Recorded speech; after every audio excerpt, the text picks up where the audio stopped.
اسلام کے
اس سے ذلیل و خوار کیا جا رہا ہے۔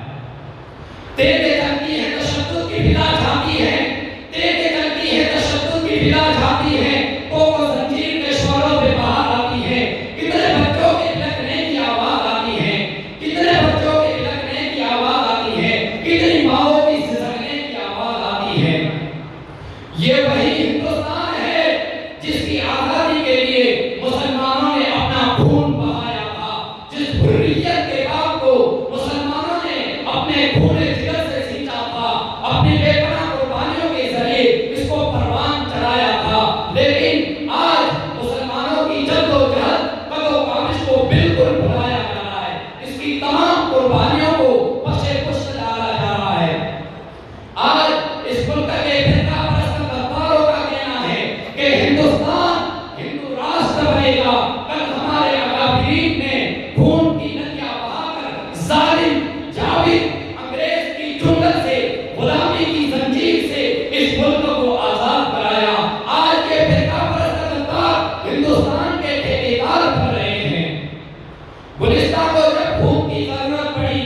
گلستان کو جب خون کی ضرورت پڑی، سب سے پہلے ہماری گردن کٹی۔ پھر بھی کہتے ہم سے یہ اہل چمن، پھر بھی کہتے ہم سے یہ اہل چمن، یہ چمن ہمارا ہے تمہارا نہیں۔ آج مسلمانوں کی نشل کشی ہو رہی ہے تاکہ اسلام اور قرآن کا نام و نشان اس دھرتی سے مٹ جائے۔ آج ہندوستان کے فرقہ پرست غداروں، گنڈوں اور دہشت گردوں کا کہنا ہے کہ میں مسلم عورتوں کی عصمت دری کر کے اس سے اس لیے قتل کر دیتا ہوں تاکہ اس سے مسلم نوجوان بیدار ہو، کیونکہ مجھے اس کے چہرے میں محمد بن قاسم کے عزم و استقلال، غوری کی غیرت و حمیت اور صلاح الدین ایوبی کی فراست ایمانی نظر آتی ہے۔ ملت اسلامیہ کے نوجوانوں، یقیناً ان سوالوں کا جواب اس دن ہم سے نہیں بن پائے گا۔ حضور صلی اللہ علیہ وسلم اور صحابہ کرام اور پوری دنیا کے لوگوں کے سامنے ذلت و رسوائی کا سامنا کرنا پڑے گا۔ اس لیے حالات حاضرہ کے پیش نظر ہم پر فرض ہے کہ ہم صحابہ کرام اور سلف صالحین کی مقدس زندگی کی تاریخ اٹھا کر دیکھیں، ان کی سیرت، ان کے اخلاق و عادات اور کریکٹر و کردار کا گہری نظر سے مطالعہ کریں، ان کے طور طریقے اور نقش قدم پر چلے اور ان تمام کو معجون مرکب بنا کر اپنی زندگی میں ڈھال دیں اور قرآن و حدیث کے سانچے میں ڈھال دیں اور اسلام کی حقانیت کو دل و دماغ میں جما کر اسلام کا سچا سپاہی بننے کی کوشش کریں۔ لوہے کی تلوار کے بجائے اخلاق کی تلوار دے کر ظلم و استبداد، کفر و شرک، ضلالت و جہالت کی گھٹاٹوپ تاریکیوں میں کود پڑے اور اپنی خلوص اور الہیت اور شجاعت و بہادری کی اخلاق کی تلوار دے کر ان تمام برائیوں کی دھجیاں اڑاتے اور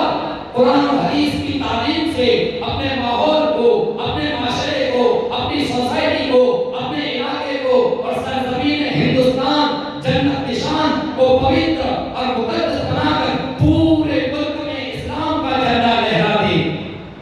میرے محترم دوستوں اور بزرگوں،